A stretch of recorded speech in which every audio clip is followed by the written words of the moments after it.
उनको हम लोग पटक के गोश्त देंगे। का जुल्म अन्याय कौन सहा? सबसे ज्यादा हमने सहा। हमारा घर उजड़ा, हमारा खेत ये ने धोखा दिया, हमारे दल के लोगों ने धोखा दिया। भाई को ये बात मत बोलिए, नहीं आप अपनी बात बोलिए। हमारा लोग कभी भी मदद किया है। अगर नमस्कार, आप देख रहे हैं कब तक न्यूज इंडिया और मैं हूं शैलेश। इस वक्त मैं उपलब्ध हूं नरकटिया विधानसभा के नरकटिया के ही बहुत ही नजदीक एक रामपुर पंचायत है और उस रामपुर पंचायत में आज आते हुए क्रम में हमने देखा है कि जदयू पार्टी, जिसे जनता दल यू के नाम से जानते हैं, अब विगत दिनों में देखा है आपने नीतीश बाबू के शासन को तीर छाप, जिनका तीर लगातार काम करता गया है। पिछले कुछ दिनों में क्या हुआ क्या नहीं हुआ ये तो हम चल के पूछेंगे जनता से, लेकिन कुछ यहाँ पे नेताओं की उपस्थिति है और ये देखने में आ रहा है कि इस बार नीतीश बाबू का ऐलान है हर बूथ जीतो। क्या प्लानिंग है, किस तरीके की एक स्ट्रेटजी है, क्या इस बार इस विधानसभा के चुनाव में नीतीश बाबू उन तमाम चीजों को अंजाम दे पाएंगे? इस बार क्या उनकी कार्यकुशलता इस बार बिहार में अव्वल नंबर पे आएगी? क्या उनके तमाम लोग जो उनके मददगार हैं वो इस बार उनका साथ देंगे?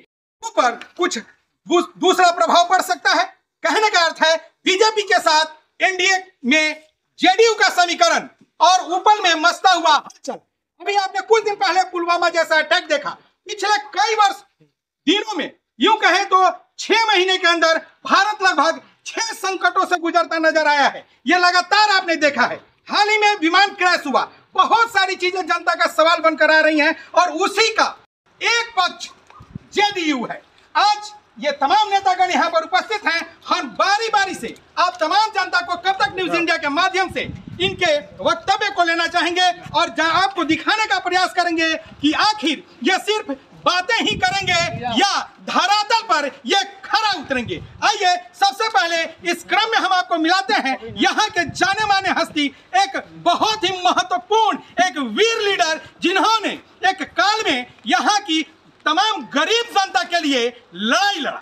वो काल था जिस समय में यही के एक बहुत बड़े लीडर, अमर शहीद के नाम से जाने जाने वाले ब्रज बिहारी प्रसाद जी ने कहा था, 90 का दशक था, सोना बेचो लोहा उठाओ। एक बड़ी लड़ाई थी इस नरकटिया विधानसभा में जो कभी आदापुर विधानसभा हुआ करता था। आज वही लीडर हमारे बीच उपलब्ध हैं जिन्हें हम वीरेंद्र कुशवाहा जी के नाम से जानते हैं और हम जानना चाहेंगे कि आज जो ये बूथ जीतो ऐसा कुछ आपका जो अभियान चल रहा है, इसमें आपकी सरकार क्या मुकम्मल होने वाली है? नमस्कार सर। सबसे पहले तो हम आपके चैनल को धन्यवाद देते हैं। सुदूर गांव में आप आए कवर करने के लिए, सब लोगों का बात समझने के लिए, सुनने के लिए आपके चैनल को बहुत बहुत धन्यवाद। आपको भी धन्यवाद। धन्यवाद सर। हम जानना चाहेंगे कि आज जो हर बूथ जीतो आपका एक कार्यक्रम चल रहा है, जिसका बैनर भी आपने पीछे लगा रखा है, सुनने में आ रहा है कि यहाँ से 3 प्रत्याशी मुख्य रूप से उभर कर सामने आए हैं। वीरेंद्र कुशवाहा जो पूर्व हमारे शिक्षा मंत्री रहे हैं, उसके बाद में पूर्व मंत्री श्याम बिहारी प्रसाद जी और वर्तमान जो है जदयू के एक लीडर, युवा लीडर हैं, विशाल शाह के नाम से प्रसिद्ध हैं। ये तमाम लोग अपनी दावेदारी नरकटिया विधानसभा के लिए जो है ठोक रहे हैं कि हम लड़ेंगे। तो हम जानना चाहेंगे कि आखिर इस पर आप लोग अपने ही अंदर में तालमेल कैसे बैठाइएगा? तो पार्टी को ये अधिकार है कि समीक्षा करा करके जो जीतने वाला उम्मीदवार हो, जो जनता के लिए समर्पित हो, जिसका जीवन राजनीति के अलावा दूसरा किसी भी चीज़ के लिए समर्पित नहीं है, न व्यापार के लिए न दूसरे काम के लिए, वही लोग। तो नीतीश जी ना कोई व्यापारी हैं, न नीतीश जी को कोई फैक्ट्री है, न नीतीश जी को जीवन में दूसरा कोई काम नहीं है जनता के काम के सिवा। तो ये पार्टी को समीक्षा करना है। जिसको भी पार्टी टिकट देगी, इस बार यहाँ एनडीए का उम्मीदवार जीतेंगे निश्चित रूप से। तो क्या यह माना जाए कि पार्टी अगर किसी को भी टिकट देती है तो आपके जो अपने लोग होंगे, चूंकि आप भी पूर्व में मंत्री रहे हैं, आपके भी बहुत सारे लोग होंगे यहाँ पे, तो क्या वो तमाम लोग जो आएंगे यहाँ पे उनका दिल से मदद करेंगे इस बार? बिल्कुल मदद की, कभी भी पिछले समय में भी किया है। कहाँ से उतना वोट आ गया? कमे वोट आया था शाम बिहारी भाई को। अच्छा, हमारा लोग कभी भी मदद किया है। अगर आरजेडी से कोई लड़ा है तो हम ही लड़े हैं, ये हकीकत है। कब हमने चुनाव जीता? उसके पहले किसका शासन था यहाँ? आरजेडी का था, उसको हराया हमने। अलग बात है कि निर्दलीय थे तो हम सरकार में शामिल हुए, लेकिन हमने लड़ा है, दमन हमने झेला है, जेल हम गए हैं आरजेडी के शासन में, घर हमारा गिरा है, इसमें बैठे हुए लोग भी गए, यही बैठे हुए, यही हकीकत है। आरजेडी का जुल्म अन्याय कौन सहा? सबसे ज्यादा हमने सहा। हमारा घर उजड़ा, हमारा खेत बिका, हम केस में फंसाए गए। क्या हमारा बाकी है आरजेडी के शासन में?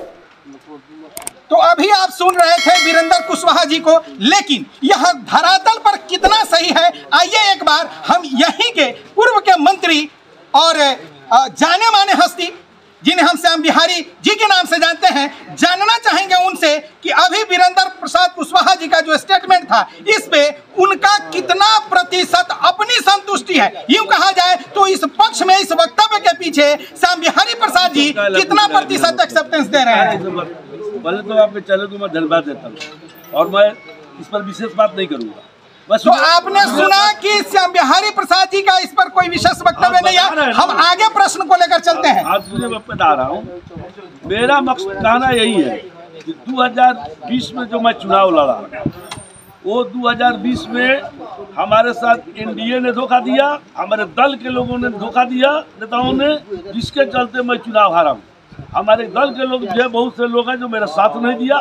समीक्षा नेता सब जानते हैं। आज भी मैं कहता हूं कि समीक्षा करा लें, और समीक्षा में जो जिसको सिंबल मिलता है और देते हैं, सबको इनके साथ। तो आपने सुना कि लगभग बात वही है कि ऊपर से आला कमान जो निर्णय लेंगे उसको इस बार तमाम लोग मानने वाले हैं। इस क्रम में यहाँ पे बिहार प्रदेश के जनजाति के उपाध्यक्ष साहब हैं, हम उनसे भी बात करेंगे कि आला कमान का क्या इस बार लगभग कुछ हो सकता है। और यहाँ हमारे सामने है अभी, और आप तमाम दर्शक को, आप तमाम जनता को इनसे रूबरू कराते हैं कि इन दोनों को इन्होंने सुना, इस पे इनका क्या वक्तव्य है। नमस्कार सर, क्या कहेंगे? अभी आपके दो पूर्व मंत्री हमारे इस चैनल पे अपना बाइट दे रहे थे, उनके अंदर की तमाम चीजों को आपने सुना है, इस पे आप क्या कहना चाहेंगे अपने तमाम लोगों को?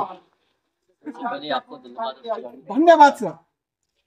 और मैं अभी जो बाइट के बारे में बोल रहे हैं, ये अपनी चीज बता रहे हैं, सारे लोग बैठे हुए हैं, मंथन चल रही है, विचार विमर्श कर रहे हैं। इस संदर्भ में उसे कुछ कहने की जरूरत नहीं है। सारी जनता बैठी हुई है, अभी बहुत सारा चीज बचा हुआ है, शीर्ष नेतृत्व बैठे हुए हैं, और शीर्ष नेतृत्व जो भी फैसला होगा उसे ही माना जाएगा। तो आइए, आपने सुना, शीर्ष नेतृत्व ही निर्णय लेगा, और यह हर पार्टी के लिए लगभग एक अनुशासित विषय माना जाता है। इसी क्रम में हम आपको यही के विशाल सा जो जदयू के युवा नेता हैं, हम उनसे एक बार आपसे बात कराते हैं, उनसे लेते हैं उनका वक्तव्य कि वो क्या कहना चाहते हैं। और नमस्कार सर। सर, अभी पूर्व मंत्री आपके दो हैं, आप ही के पार्टी से, बिहार प्रदेश से चल के आए बहुत बड़े लीडर इस छोटे से कस्बे में आज उतर कर आए हैं। ये कहीं ना कहीं बहुत बड़ा सौभाग्य है रामपुर का, क्योंकि इतने बड़े स्तर के लोग भी आज आपके पार्टी में निचले स्तर पे बूथ लेवल पर आकर उनका इंक्वायरी कर रहे हैं और अपना समय दे रहे हैं। लेकिन पार्टी के अंदर कहीं ना कहीं लग रहा है कि मतभेद है। मतभेद अगर नहीं हो तो कहीं ना कहीं मनभेद जरूर है। इसको आप एक युवा नेता हैं, भविष्य में कैसे सुधारिएगा? देखिए, हम लोग का जो चुनाव जीतो कार्यक्रम के तहत आज यहाँ इकट्ठा हुए हैं, और यहाँ हमारे सभी पंचायत के जो बूथ है हमारे रामपुर पंचायत में, उसके बूथ कमेटी के लोग बैठे हुए हैं, और उनकी आज हमारी बैठक थी और बहुत सफलतापूर्वक ये बैठक हो चुकी है। उसके बाद आप लोग से रूबरू हो रहे हैं और सवाल पूछ रहे हैं। आपने कहा मनभेद है, मतभेद है। देखिए, आप तो मीडिया वाले लोग हैं, आप लोग तो जहाँ आग नहीं रहेगा वहाँ आग पैदा कर दीजिएगा, जहाँ धुआं नहीं रहेगा वहाँ आग लगा दीजिएगा। ठीक, हम लोगों के बीच अगर मनभेद होता तो सभी लोग नीतीश कुमार जी के लिए इस गाँव में थोड़ी बैठे होते। यहाँ ना किसी से मतभेद है, ना किसी का मनभेद है। सब लोग अपने अपने तरीके से काम कर रहे हैं, पार्टी को मजबूत कर रहे हैं, और जिसको भी अवसर इस चुनाव में मिलेगा उसके लिए सब लोग काम करेगा। नीतीश कुमार जी के लिए सब लोग काम कर रहे हैं, सबके नेता हैं नीतीश कुमार है। आप पूछ तो लीजिए, कोई कहेगा कि हमारा नेता नीतीश कुमार नहीं है? तो एक पार्टी, एक निशान, एक नेता के लिए सबको काम करना है। इसमें नेता से ना मतभेद है, ना पार्टी से मतभेद है, ना नेता से मतभेद है, ना पार्टी से मतभेद है, कुछ भी नहीं है। अच्छा, यहाँ पे आपकी पार्टी इतनी सुदृढ़ है, लोकसभा में आप ही लोग हैं और लगातार हैं, आप ही की सरकार है लगभग, यूं माना जाए। यहाँ पे आखिर क्या कारण है कि आप लोग विधानसभा में आकर गच्चा खा जा रहे हैं? विधानसभा में गच्चा कहाँ खा रहे हैं? हम एक चुनाव हारे हैं, लगातार हम जीतते आ रहे हैं। हम तो देख रहे हैं पूर्व में जो है नहीं 15 का चुनाव जो अभी वर्तमान विधायक वो तो हमारे समर्थन से जीते थे। हम गठबंधन में थे आरजेडी का, हमारे चलते विधायक बन गए। 10 में हम चुनाव ऐसे जीते थे, एक चुनाव हम हार गए तो इसके लिए इतना हो रहा है।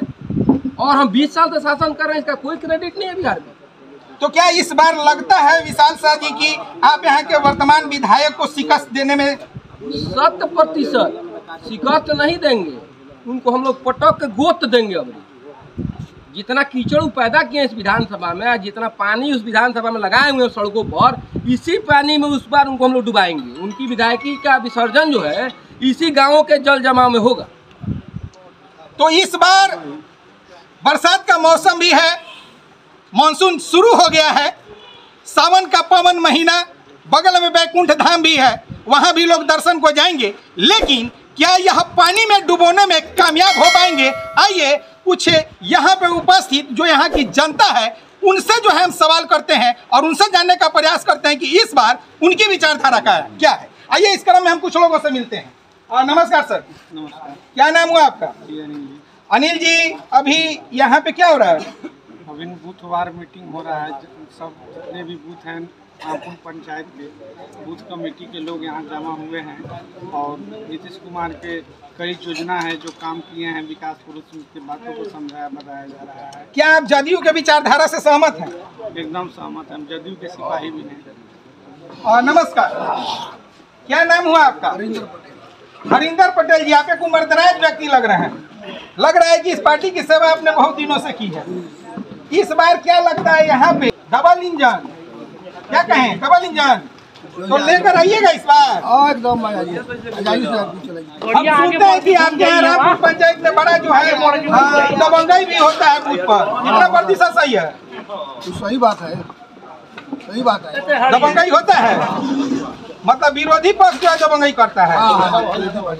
इसके लिए क्या कीजिएगा? वही बोलता है कि वोट पर आप लोग भेजिए। तो अभी आप सुन रहे थे कुछ लोगों को जिन्होंने अपना मंतव्य रखा है। आइए ऐसी ही कुछ खास खबरों को लेकर पुनः आपके साथ उपस्थित होते हैं। तब तक के लिए आप हमें दीजिए इजाजत। जय हिंद, जय भारत।